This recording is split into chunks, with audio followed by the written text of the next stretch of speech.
Even as we grieve, we give thanks for this most faithful life. I pray for the guidance and help of Almighty God. Britain is no stranger to royal scandals, deep family rifts, and shocking moments behind palace doors. I recall the deeply moving letters and kind messages sent by so many of you, but honestly, almost no announcement has ever shaken this nation quite like this one. In a stunning turn of events that left royal insiders completely blindsided, King Charles reportedly made a decision that could rewrite Queen Camilla's future and permanently alter the monarchy's path.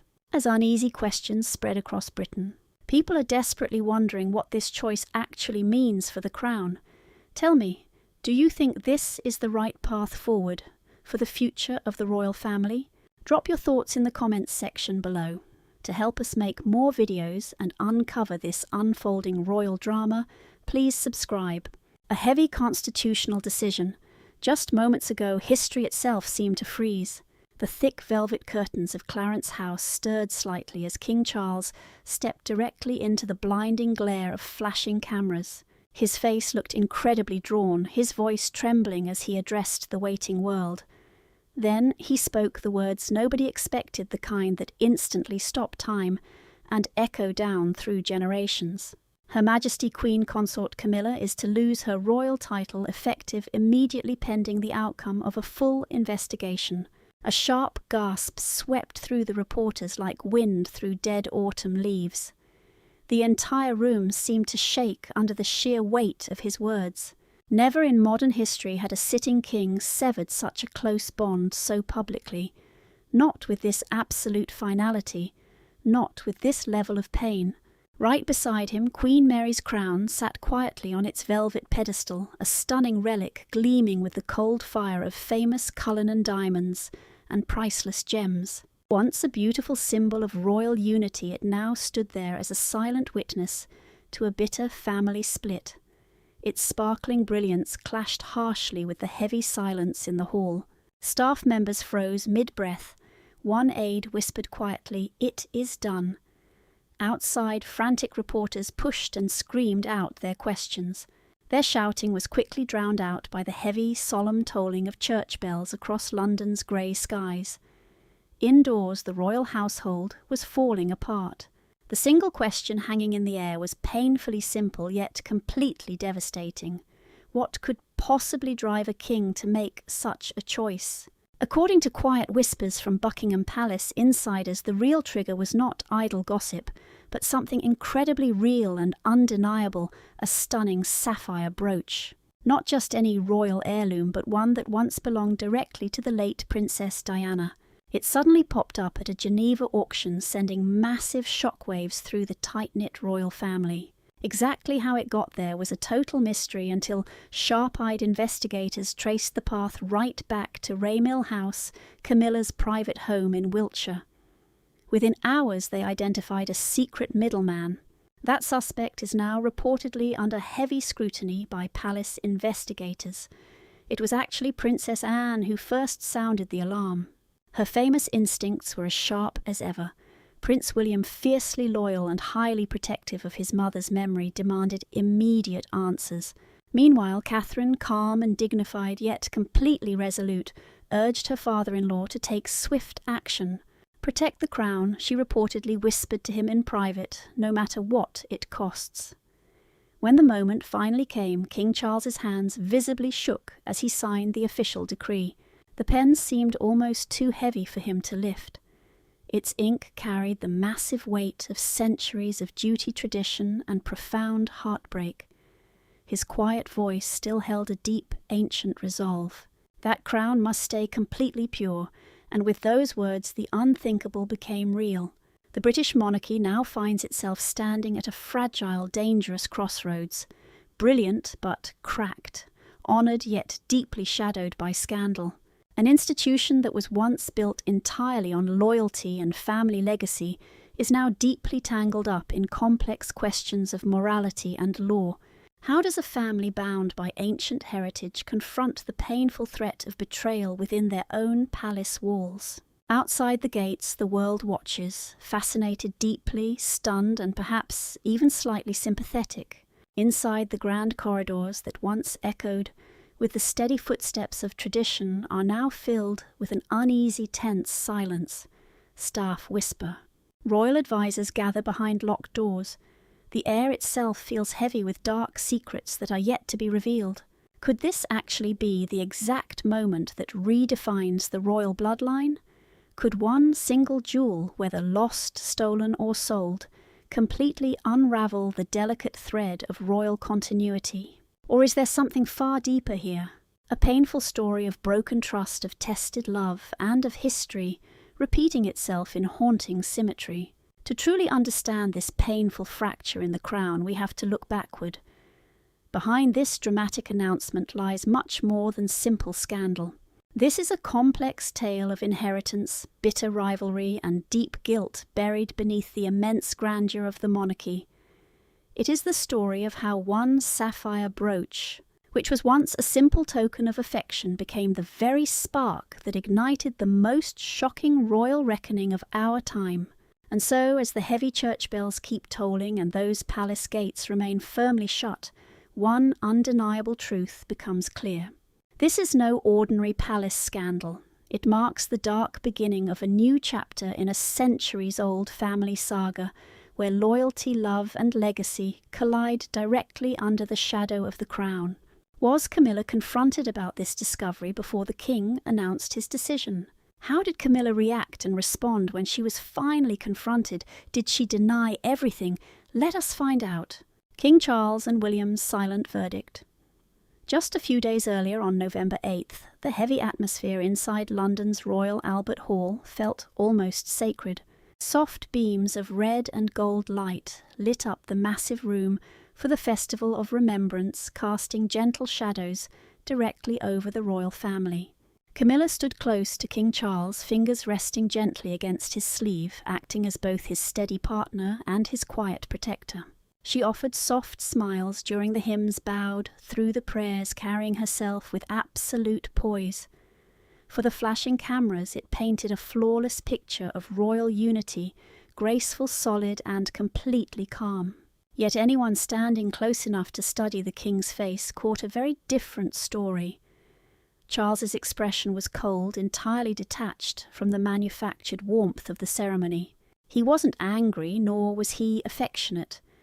It was a cold, growing distance, like a man slowly retreating from a harsh truth he could no longer ignore.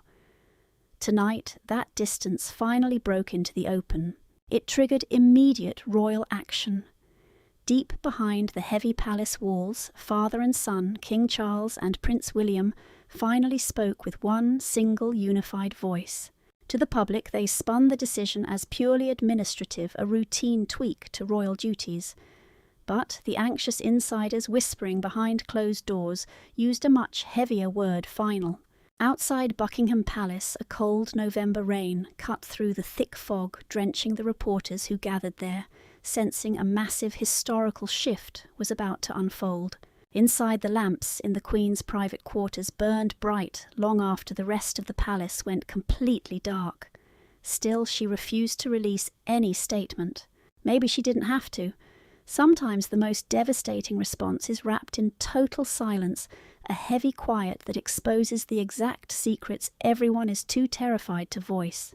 The reality was that this decision had been sealed long before any pen touched paper.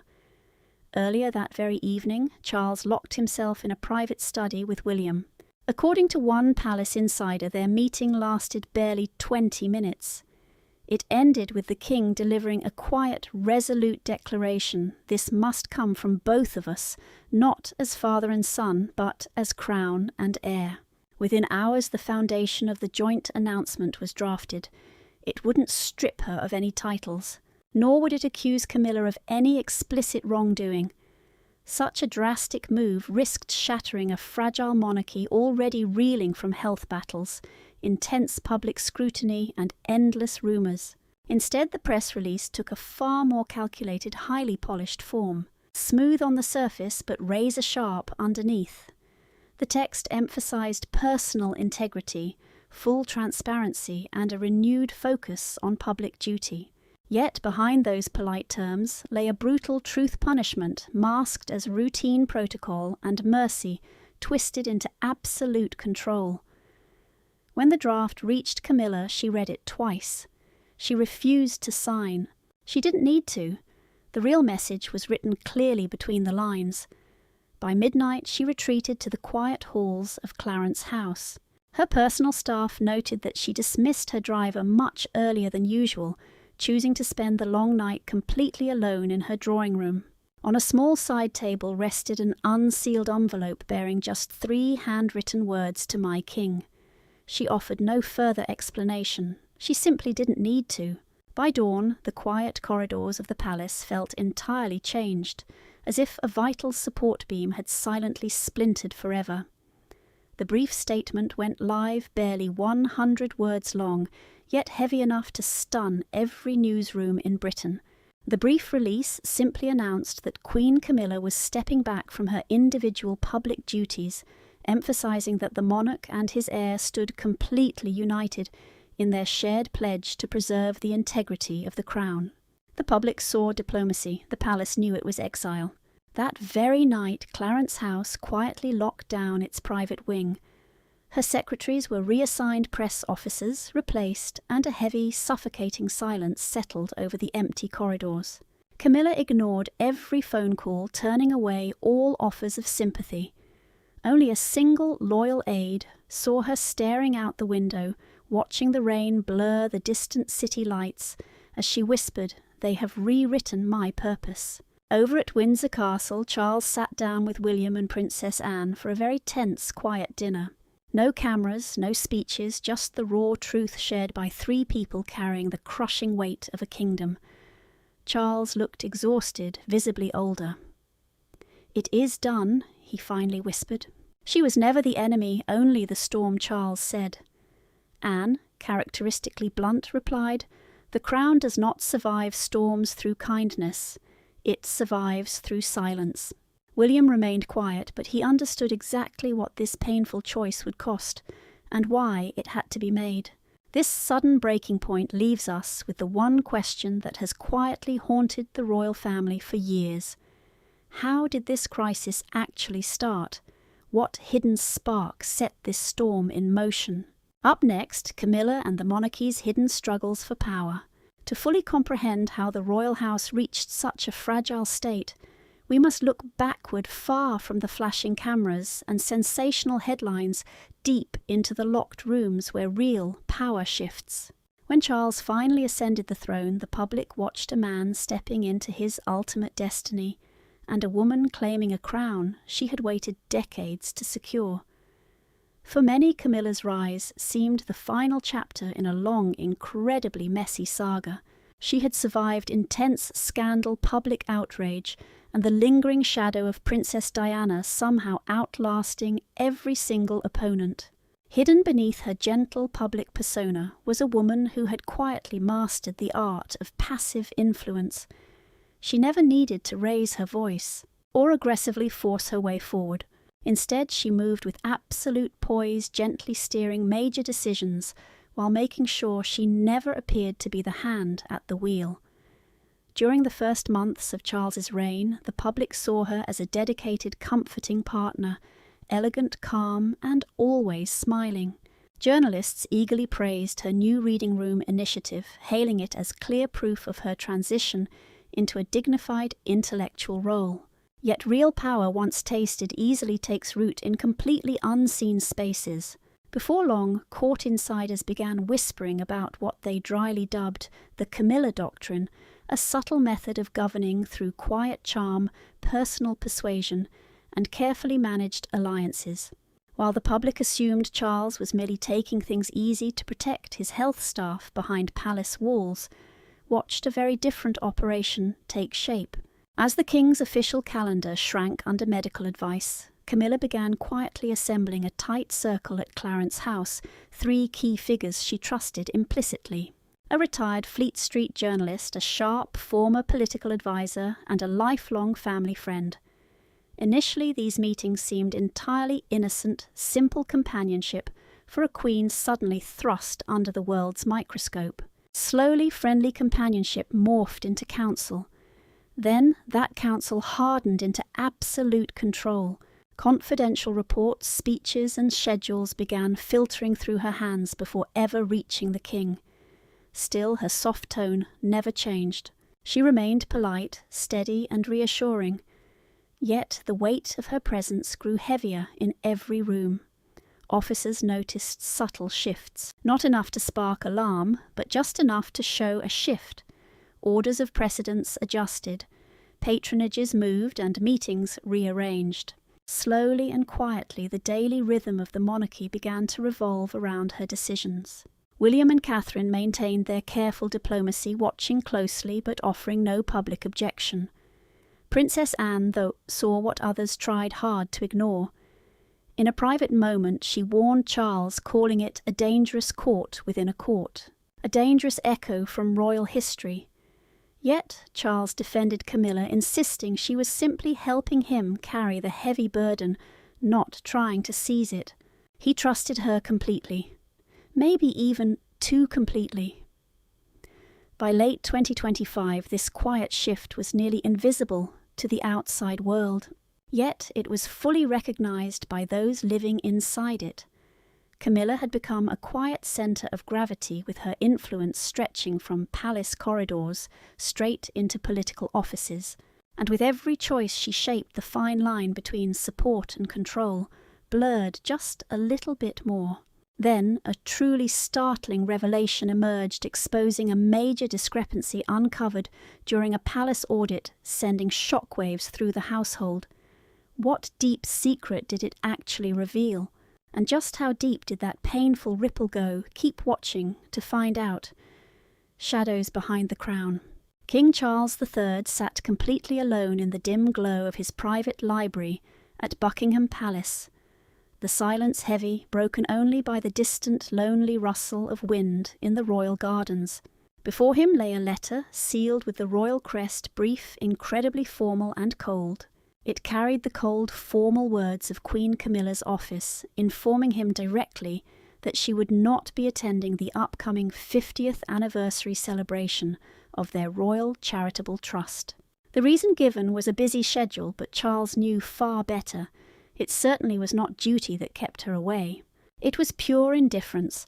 That single sheet of paper cut him much deeper than any painful illness he had ever endured. To the world, it was just another brief royal notice. To Charles, it was the final stinging insult, a sharp reminder that the woman who stood proudly beside him in public was totally absent when he needed her most. The low flames in the fireplace flickered before his weary eyes, and his hands tightened slowly into fists. The heavy crown on his head had grown even heavier with every passing day of quiet betrayal. And in that very moment he vowed he would not leave this earth wrapped in deception. The memory of his darkest hours returned with piercing, painful clarity. Early in 2024 he had lain in a quiet room at Sandringham, the pale winter light seeping through silk curtains, shadows crawling slowly across his face. Machines beeped in a steady, cold rhythm, each sound a grim reminder that his body was failing. Cancer had slowly dragged him to the very edge of mortality, draining his strength until every single breath was a labour. Yet the deepest wound was not in his failing flesh. It was deep in his heart. Camilla never once came. She never called. Not a single word of comfort, not one touch of reassurance. Instead, the newspapers carried her smiling image, always perfectly dressed, hailed as the absolute embodiment of royal dignity. Queen Camilla, timeless grace, the headlines declared, celebrating her as the true face of stability. But Charles, staring blankly at the ceiling of his cold hospital room, knew the harsh truth those glossy pages concealed. Behind the glittering royal facade, she had completely abandoned him. She did not love the man. She loved the throne, and she loved the spotlight. And with every single photograph splashed across the front pages, the growing gap between their worlds became more impossible to bridge. In the heavy silence of his recovery, Charles reached slowly for an old photo album resting at his bedside. The faded images spoke much louder than any words could. There was Diana, her smile radiant, captured in the summer of 1987 at Highgrove. She did not need the jewels or the titles. She only needed him, yet he had turned away from her pure devotion, easily swayed by Camilla's whispers and by the heavy pressures of the crown. He clearly remembered Diana's voice, trembling yet resolute, many years earlier at Kensington Palace. If you choose her, you will lose both. At the time he dismissed it entirely. Now those words returned like a curse that would not release him. In those incredibly lonely nights at Sandringham, Charles came face to face with a truly devastating truth. He had willingly sacrificed love, reputation, and peace of mind only to be left with a hollow crown and a wife whose loyalty belonged not to him but to power itself. But what hidden betrayal could wound much deeper than duty itself, leaving Charles haunted by whispers of loyalty, power, and irreversible loss? Stay tuned to find out. The dramatic confrontation and collapse. On the cold evening of October 11th, the Royal Palace released a carefully worded statement. Her Majesty the Queen Consort will assist with an internal inquiry regarding the official provenance of certain royal heirlooms. It sounded calm and polite, but beneath those few carefully measured words, a massive storm was brewing within the walls of power. At Clarence House, the usual quiet calm of ceremony gave way to confrontation. The Maple Room, famous for its polished mahogany table and gilded portraits, had once hosted rehearsals for the King's coronation speech. But on that night it was no stage for celebration. It was a courtroom. King Charles sat at the very head of the table, his face set in weary resolve. To his right sat Princess Anne, her cold expression sharp as glass. To his left sat Prince William and Catherine, the Princess of Wales, both looking incredibly solemn and tense. And at the far end sat Camilla, her face pale, her trademark pearls replaced by a simple gold chain, the kind of small change that spoke much louder than words. The silence was truly suffocating until Camilla finally broke it, her voice trembling but steady. "You all think I stole something," she said. Her eyes darted toward Charles. "Do you think I stole her?" The meaning was entirely unmistakable. She referred to Diana, the sad ghost that still lingered in every single royal corridor. Charles's reply came slowly, his voice cracked with heavy strain. "It is not about her," he muttered. "It is about the crown and what people actually believe." Anne slid a heavy, thick folder across the table. The front was clearly stamped confidential. Inside were papers, photographs, signatures, the heavy kind of proof that nobody could easily sweep away. These, Anne said flatly, speak for themselves. Camilla's lips trembled. "These were definitely not my orders," she whispered, her voice catching. William leaned forward, his tone calm but clearly edged with steel. "Then tell us whose they were, because silence, stepmother or not, will cause far more damage than any public scandal." For a moment nothing but the slow ticking of the clock on the wall filled the room. Charles leaned back, his eyes heavy. "Whoever signed those papers," he muttered at last, "no longer matters. Ambiguity is pure poison to the crown." His words fell heavily like a final verdict. Behind him, through the glass case, the imperial state crown shimmered softly under the chandelier, sitting half in light and half in shadow, almost as if it were judging them all. Camilla's mask began to crack. Her voice rose, shattering the strict formality that had defined her entire life. "Do you honestly think I wanted this life? This heavy burden? I rebuilt everything for this family, for this crown. And now I am being completely destroyed for something I might not have even ordered." Anne met her eyes coldly. "Nobody is destroying you," she said, "but trust once lost almost never returns." Catherine spoke next, her voice soft but incredibly cutting. "These jewels are not just ornaments," she said. "They carry deep stories and memories. When one piece disappears, a story is erased. And once a story is lost, the crown itself grows dimmer." The clock struck midnight. A decision was finally made. The Privy Council would convene at dawn. Camilla would be asked politely but very firmly to relinquish her royal title. Her brief reign as Queen Consort was over before the morning sun could rise. Charles remained in the quiet room long after the others had gone. He stared at the glass case holding the crown. Centuries of power and pain were sealed within it. His whisper filled the deep emptiness. The crown always endures. Hours later, Camilla's carriage rolled silently through the dark countryside toward Raymill House. The night outside was completely silent except for the rhythmic sound of iron wheels on gravel. When she arrived, she walked into her quiet room and found a photograph from her recent coronation. She and Charles smiling warmly. Her crown was tilted just slightly. She looked at the picture for a very long moment, then turned it face down. In another part of the city, Anne's sharp voice came through the phone. "You did the right thing," she quietly told her brother. Charles paused before answering, his voice low and tired. "It will not heal." Anne's reply came softly, like a truth far too old to argue with. "It was never meant to heal," she said. "It was meant to protect." And in that silence, heavy, royal, and completely unending, the crown once again stood untouched. How exactly did Prince William find out about this shocking theft? What was the actual proof that linked Camilla to the crime? Let us look closely at the shocking discovery that forced the king's tragic announcement. When priceless heirlooms turned into cold evidence, the dawn of reckoning. Morning arrived freezing. October 13th rose metallic and stern. Reporters lined the heavy gates, cameras aimed like sharp spears. At exactly 10 a.m., King Charles stepped into the grand hall. He looked drawn, yet dignified, bearing decades of silence.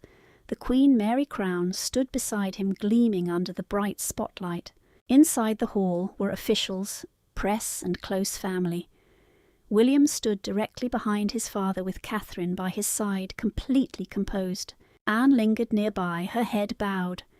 The heavy air felt like a funeral for a title. When Charles spoke, his voice was steady, yet incredibly heavy. "With profound sadness, I must confirm a decision that was not made lightly. The crown must always remain above reproach.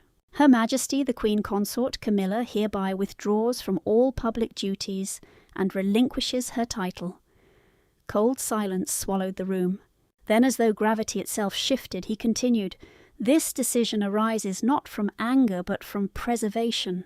The crown is more than just gems. It represents the trust between sovereign and people. That trust must never be broken." In that heavy, electrified silence, cameras flashed like lightning. The entire world watched the moment. Outside, the crowds murmured in awe and deep shock. Some cheered while others wept. Portraits of Diana quickly surfaced. Floral tributes appeared at Kensington's gates, Lily's handwritten notes, even a small replica sapphire brooch. Charles paused. He turned quietly to William and said, "It is time." William stepped forward, placing a velvet-bound decree on the lectern signed by the king and his council. Catherine gently rested a hand on his, steadying him. Charles's final line would echo for generations. "The strength of the monarchy is not measured by splendour, but by conscience." Then he bowed his head, breaking royal decorum. Catherine moved to stand beside him, placing a gloved hand on his trembling shoulder. The cameras caught it. The simple gesture became iconic. William slowly escorted Catherine from the hall. They passed through gates under blinding flashbulbs. A voice cried out, "Long live the Prince and Princess of Wales." Their future forged in this bitter crisis now gleamed like a new dawn. At Raymill House, Camilla watched in silence. The announcement played, her face completely unreadable. She removed her ring and whispered, "So it ends." Back in Clarence House, Charles walked slowly into the maple room. He hovered before the crown's glass, reaching out but not quite touching it.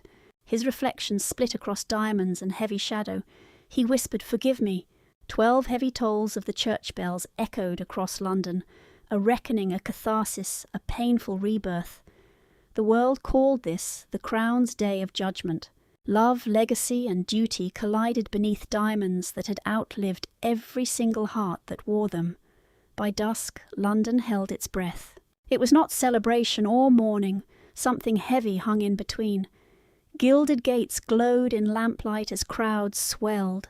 inside the palace knew it had strictly obeyed protocol, but at a cost nobody could actually quantify. Charles spent the evening alone in his library. A letter lay before him sealed, "To my sons." He had rewritten these words 3 times before settling on this hard truth. The true jewels of this family are not diamonds. They are honesty, compassion, and restraint. If any of those falter, the crown loses its radiance. He sealed the paper, closed it, and let the thick silence settle. Over at Kensington Palace, William and Catherine prepared for their first public appearance since the storm hit. Their composure was quiet. Their strength was entirely muted. Catherine's soft grey gown caught the evening light. On her wrist lay Queen Elizabeth's pearl bracelet, a quiet symbol of a legacy passed onward. William squeezed her hand. Mother would have been so proud. For just one moment his smile felt genuine. Meanwhile, Camilla remained sequestered in her private quarters. In her sitting room, she switched off the TV before the closing remarks. She gazed at that coronation photograph face up once more. A fragile possibility flickered. Maybe forgiveness, like truth, returns very slowly. And so the crown endured, not as some flawless relic, but as something completely reborn, its polish tested by this deep crisis. Its metal was scarred by raw revelation. Because sometimes legacy is not built in grandeur, but in the quiet courage to look inward and act even when everything risks shattering. This is not merely some royal drama. It is a deeply human struggle we all share. How power must dance with principle, how loyalty can become a cage, and how sometimes the greatest of reigns are forged through fire. So, do you think the monarchy was actually right to protect the royal properties so fiercely? We would love to hear your thoughts in the comments below. Do not forget to like and subscribe.